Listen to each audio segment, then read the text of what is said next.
Bonjour tout le monde, j'espère que vous allez bien. Je vous retrouve aujourd'hui pour une nouvelle vidéo sur mon budget pour novembre 2023. Donc je vais vous détailler mon budget et comme ça vous pourrez avoir une vue globale de ce qui va se passer pour ce mois de novembre. Donc pour rappel, moi c'est Virginie, j'ai 41 ans. Je suis en couple avec donc mon chéri. On a un garçon de 10 ans et on est propriétaire de notre maison principale. On est tous les deux en CDI et notre fils va dans une école privée. Il est en CM2. Avant d'attaquer le budget, donc il faut que je vous situe un petit peu. Nous, on fait un budget commun avec mon chéri, donc on n'a pas, on partage pas du tout les charges. On met nos salaires, donc nos deux salaires, sur notre compte joint et ensuite, on a par contre 2 livrets à chacun, mais qu'on ne touche pas. C'est notre fonds d'urgence et nos économies. Et sinon, pour ce qui est du budget de la maison, ben, moi, je trouve ça beaucoup plus logique de tout mettre en commun. Par exemple, quand j'ai rencontré mon chéri, lui, il gagnait plus de sous que moi. Là, on est une quinzaine d'années plus tard et bah, la situation s'est inversée. Donc, c'est moi qui gagne plus que lui, mais enfin, ça n'empêche rien. Euh, on a un petit garçon, on a des charges à payer pour lui, pour nous aussi. Donc, du coup, on ne fait pas de budget moitié-moitié. Et voilà, pour nous, en tout cas, c'est une méthode qui nous convient de faire un budget commun. Et donc, toutes les charges que vous allez voir, c'est vraiment pour le foyer. Il n'y a pas un qui paye ça et un autre qui paye autre chose parce que sinon, ça sera une autre manière de gérer. En tout cas, nous, on n'a même jamais testé, à part quand on venait de se rencontrer, mais là, c'est normal. Mais très, très vite, on est passé sur un compte, commun où, c'est notre argent à, tous les 2 et pour vous dire, on n'a jamais eu de soucis avec ça. Mais, c'est vrai que dans ma famille et dans nos amis, on fait figure d'exception, à part l'ancienne génération, donc la génération de mes parents, de mes oncles et tantes où effectivement ils faisaient budget commun. Mais c'est vrai que nos amis ou mon frère, ma sœur, mon beau-frère, belle-sœur, c'est vrai qu'ils ont un budget séparé. D'ailleurs, ça m'intéresse de dites-moi en commentaire si, vous, vous faites un budget commun, donc c'est-à-dire les 2 salaires sur un budget, sur un compte commun ou est-ce que vous faites un budget séparé? Vous d'un côté et votre conjoint ou conjointe de l'autre côté. Ça m'intéresse de savoir comment vous arrivez à gérer les 2 facettes. Moi, je trouve ça complètement délirant, surtout on a eu un crédit, on a un enfant en commun. Enfin, je me vois pas dire à mon chéri: «Vas-y, c'est toi qui payes ça, c'est moi qui paye ça». Pour nous, ça serait complètement, décalé et pas réel et pas concevable et surtout, je vais vous dire quelque chose dans le budget, le fait de mettre mon budget en commun avec mon chéri. Je suis sûre que je fais plus d'économies, en tout cas moi de mon côté, parce que du coup, donc quand mon salaire arrive, il est mis sur notre compte commun et du coup, pour moi, à partir de là, ça veut dire que c'est notre salaire à lui et à moi. Donc c'est nos sous à tous les 2 et du coup, dès que j'achète quelque chose, c'est effectivement mon argent, mais c'est aussi le sien et du coup, les achats sont plus raisonnés, en tout cas pour moi. Si j'avais mes sous sur mon salaire qui arrivait rien que pour moi, je me laisserais plus à dire: «Oh mais là c'est bon, c'est mon argent. Oh mais là ça passe. Oh mais là ça passe, là ça passe». Ben, là, le fait de mettre en commun, même si mon chéri va pas dire, «Tu as encore dépensé, tu as fait ci, tu as fait ça», pas du tout. Mais en tout cas, moi, dans ma tête, je suis conditionnée et je me dis: «C'est maintenant notre salaire à tous les 2, c'est notre argent à tous les 2. Il faut pas que je fasse n'importe quoi parce qu'il me faut des sous à la fin du mois, mon épargne, il faut que j'y pense». Donc le fait de mettre le compte, joint, plus de faire le système des enveloppes et de suivre mon budget, c'est vrai que ça nous a permis de faire d'augmenter notre capacité d'épargne.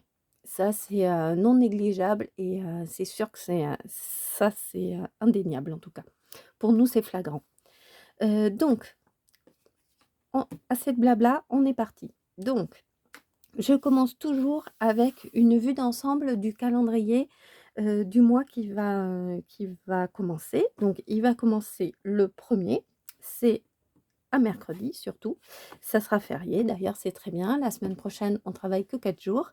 Donc ça, c'est bien avec un mercredi qui va être coupé, ça c'est top.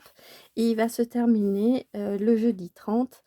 Donc on est sur, vous voyez là, ce sont mes semaines, donc on va être sur, 5 semaines, ce mois de novembre. J'avais le choix de faire soit en septembre, non, soit de faire en octobre, 5 semaines, soit de faire en mois de novembre. J'ai décidé de le faire au mois de novembre, les 5 semaines, et dans ces 5 semaines, j'espère faire une semaine blanche. Donc pour vite fait vous, recontextualiser, je vais y arriver. La semaine blanche, c'est, le fait de ne rien acheter pendant, une semaine. Comme ça me reviendra comme si j'avais un mois de 4 semaines. Mais, les semaines comme ça, blanches, je suis pas hyper fan, je suis pas non plus très, très forte pour le faire. Donc, voilà, à essayer et à faire si, et à voir si on va y arriver. Donc ce que je me mets tous les jours, je me mets les dates importantes, les choses importantes, auxquelles je pense, début novembre, là. Et ensuite, ben, toutes les semaines, je vais voir et donc je vais me noter des horaires, des petites choses au fur et à mesure du mois. Je me mets aussi, donc il y a sur ce cahier, il y a important, anniversaire et objectif. J'essaie de remplir ces 3 colonnes, ça me donne un petit peu un visu de ce qu'il va falloir que je fasse et comment il va falloir que je dépense les sous qui vont, obligatoirement être dépensés de toute façon. Donc là, ce que je me suis noté, c'est que le premier mercredi, c'est férié. Donc, j'ai toujours pas acheté le chrysanthème que je voudrais aller porter sur la tombe de mon papa, mais il faut vraiment que je le fasse et donc ça passera pas sur mon budget de novembre, ça passera bien sur mon budget du mois d'octobre. C'était prévu, donc il y a pas de souci. Ensuite, mon fils va faire, jeudi et vendredi, un stage de foot, donc il va falloir que je le prévoie. Ensuite, ça sera le week-end, plus on va reprendre ici, l'école, donc le travail, c'est reparti. Qu'est-ce qu'il y a d'intéressant? Le samedi, 18, novembre, avec mon chéri, ça va être nos 18 ans. Donc le 18, nos 18 ans, on va on le fête pas spécialement, mais je pense qu'on va se faire un bon restaurant, tous les 3, avec notre fils. Donc ça sera à prévoir. Ensuite, le 20, j'ai l'anniversaire de mon frère. Le 21, on a rendez-vous, à l'école pour mon fils, donc ça, c'est à noter. Et donc je me suis mis qu'il y avait effectivement 5 semaines, une semaine blanche. Les dates importantes que je me suis notées, le Black Friday, parce que, souvent là, on va acheter il y a souvent des affaires à faire de toute façon, donc je me le note. J'ai mis le changement d'heure parce qu'il me semble qu'on va bientôt changer d'heure, donc je l'ai mis. Voilà, à voir. Et ensuite, il va falloir que je me penche sur les cadeaux de Noël. Je ne les ai pas encore achetés parce que, voilà, j'ai budgété, les cadeaux de Noël par rapport à l'année dernière, à peu près. Je sais combien, de sous il nous faut, autant pour les cadeaux que pour le repas. Mais, je n'ai aucune espèce d'idée de ce que je vais offrir, aux personnes. Donc il va falloir qu'au mois de novembre quand même, je me pose la question et que pourquoi pas je commence à faire des achats. J'ai pas du tout commencé à acheter, par contre j'ai commencé à regarder, ce qui pourrait potentiellement nous intéresser et puis mon fils nous a déjà fait une liste partielle, donc ça me donne des idées. Ensuite les anniversaires, mon frère et nos 18 ans. Et les objectifs, le rendez-vous pour la voiture parce qu'il faut faire la distribution qui n'a toujours pas été faite. J'ai un vide-grenier à faire, c'est un vide-grenier permanent. Donc il va falloir que j'y mette des affaires. Et sur Vinted, j'aimerais bien y récolter 30 euros. Donc une fois que j'ai fait ça et que ça me donne un aperçu, je vais passer à l'autre page. Donc je tourne mes pages ici. Et donc je vais passer à remplir ici, donc les entrées, mes charges fixes et variables avant de m'attaquer aux enveloppes. Donc le mois, on sera ici novembre. Donc les salaires. Donc là, ce sont nos 2 salaires et donc on est à 3 600 €. Nous, dans les entrées, il y a vraiment que les salaires. On n'a pas d'autres entrées d'argent au mois de novembre, mis à part les salaires.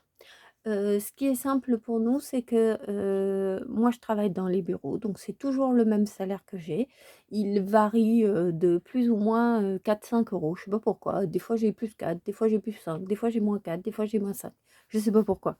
Mais bon, sinon mon salaire est plus ou moins fixe et mon chéri, c'est la même chose. Donc ce montant, il est vraiment, fixe et il est pas amené à être, à bouger. Donc 3 600, ça c'est notre total de revenus. Ensuite, les charges fixes. Donc là, je me reporte au mois d'octobre. Et donc là, vous voyez, au mois d'octobre, j'avais surligné, je m'étais fait des post-it. Donc il va falloir que pour le mois de novembre, j'en tienne compte. Ensuite, j'ai eu il va falloir que je fasse des ajustements parce que, le mois de novembre et ben, j'ai, des modifications sur mes charges fixes qui ont, comme vous pouvez vous en douter, augmenté. Donc on va voir ça ensemble tout de suite. Donc j'ai mes frais de BNP. J'en ai pour 10 €. Ensuite, un poste qui a augmenté et pas des moindres, EDF. J'étais avant à 70 € et je viens de voir qu'on avait 30 € de plus. Donc maintenant, on passe à 100 €. Donc là, c'est quand même un truc de fou, sachant qu'on était dans des mois, d'été, on n'avait pas encore mis le chauffage. D'ailleurs, on vient de renclencher le chauffage, aujourd'hui. Parce qu'il faisait des températures assez clémentes et la maison était quand même assez chaude. Mais là, il pleut, donc c'est humide. Mon linge n'arrive pas du tout à sécher. Et puis cette humidité-là, donc aujourd'hui, on a renclenché le chauffage. Donc on a pris quand même 30 € sur des mois d'été. Donc je ne sais pas ce que ça va donner au mois de mars ou avril, une fois que les périodes d'hiver seront passées. Mais c'est vrai que ça fait vraiment peur ce tarif d'électricité et encore nous 100 €, on n'est pas les plus à plaindre, mais bon, on a mis des choses, des petites choses en place pour ça, mais franchement c'est galère. Ensuite, l'eau, 40 €. Ma prévoyance, donc ça c'est une assurance décès que j'ai, moi et donc je paye 20 €. Les impôts j'ai mis 100 €. J'espère que ça va être bon le montant parce qu'on vient d'avoir la régularisation de la, taxe, foncière et on a pris quand même, 70 € en plus. Donc normalement, je paye sur 10 mois, donc c'est de janvier à octobre et donc là, je vais payer le novembre et décembre parce que du coup, je dois une régule. Bon, bref, les impôts. Oh mince, j'ai appuyé trop longtemps. Les impôts, c'est vraiment, bon, on n'y peut pas grand-chose, donc voilà, que voulez-vous? Ensuite, les assurances, 170 €. Donc ça comprend l'assurance de la maison, l'assurance scolaire et les 3 assurances, pour les voitures qu'on a, parce qu'on a 3 voitures, donc 170 € par mois. Les téléphones, on est à 20 € pour moi et mon chéri.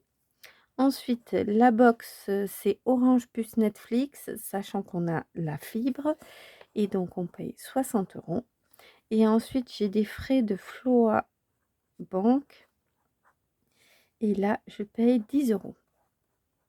Donc au total ici des charges, on est à 530 €. Donc ça, ce sont des charges fixes. Les charges fixes, ce sont des charges que vous devez payer impérativement. Quoi qu'il arrive dans le mois, toutes ces charges vont passer sur le compte.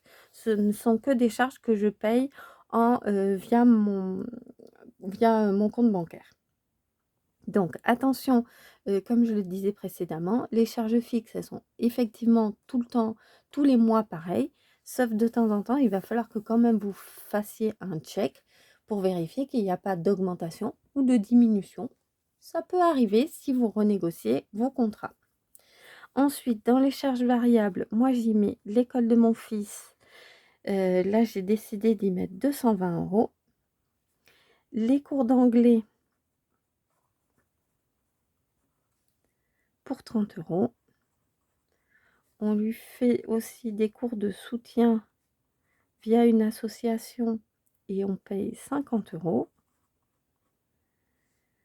Ensuite, il a son stage de foot parce que vous avez vu qu'il va faire, je vous ai expliqué qu'il allait faire un stage de foot. Donc j'ai mis 2 jours là, c'est le 2 et le 3, mais en fait, il aura commencé lundi, mardi, mercredi, il n'y a pas, jeudi et vendredi. Donc 4 jours à 10 €, ça fait 40 €. Donc nous, qu'il aille au stage de foot ou qu'il aille au centre aéré, nous, on paye 12 € le centre aéré par jour. Et là, le stage de foot, c'est 10 €. Donc voilà, il y a pas grand écart. Donc ça, c'est top. Ensuite, il y aura le centre aéré parce qu'il y est allé et au moins là, là, la dernière semaine puisqu'il était en vacances, donc il y est allé un petit peu, il y est allé souvent, je vais dire, l'après-midi parce que le matin avec l'école, il a fait un stage de réussite avec la directrice pour, la préparation à l'entrée en 6e. Donc ça, c'était top et du coup, on est allé l'emmener, le chercher à midi, plus après l'emmener au centre. Donc j'ai mis 50 €. Je pense que je suis large parce qu'il n'y est allé que les après-midi. Et ensuite, le coiffeur. On a une super coiffeuse qui prend 15 €. Euh, 15 € pour mon chéri et 15 € pour mon fils. Donc on est à 30 €. Et donc là, mon total des charges variables, on est à 420 €. Donc, si j'ajoute mes charges fixes et mes charges variables, je suis à 5 et 4, 950 €, 530 plus 420. Ensuite, on peut passer, une fois que vous avez fait ça, vous allez pouvoir passer à quelque chose qui est très important. Et j'ai besoin de tourner ma page. À vos enveloppes que moi j'appelle virtuelles, mais qui sont pour moi des épargnes. Une fois que j'ai les charges fixes qui sont passées, mes charges variables, je passe directement à mes épargnes. Et ensuite, je pourrai faire mes enveloppes en espèces avec les sous qui restera. Ça me fera mes catégories pour les enveloppes en espèces, mais pas avant. Parce que du coup, si vous partagez votre argent dans les enveloppes en espèces et que vous faites à la fin du mois vos enveloppes virtuelles, c'est-à-dire vos épargnes, à coup sûr, tout l'argent aura été dépensé dans les espèces dans le mois. Là, le fait de les mettre en premier en épargne, au moins vous savez que cet argent, il est en épargne, vous n'allez pas y toucher. Évidemment, si vous avez un gros pépin dans le mois, cet argent en épargne sera à utiliser. Bien sûr, ne vous mettez pas à découvert sans aller sans aller chercher dans vos épargnes si vous en avez, hein, bien sûr. Donc en premier, mes épargnes, c'est quoi? Mon fonds d'urgence. Ça, si vous devez avoir qu'une épargne, si vous devez avoir que quelque chose, qu'une catégorie ici, c'est le fonds d'urgence. Le fonds d'urgence, il va vous servir, comme son nom l'indique, pour les urgences. Les urgences, c'est les choses qu'on ne peut pas planifier. Autant ça, je peux planifier. Autant je peux planifier que je vais devoir payer mon téléphone, autant je vais pouvoir planifier que j'ai de l'eau et de l'EDF à payer et je sais les montants.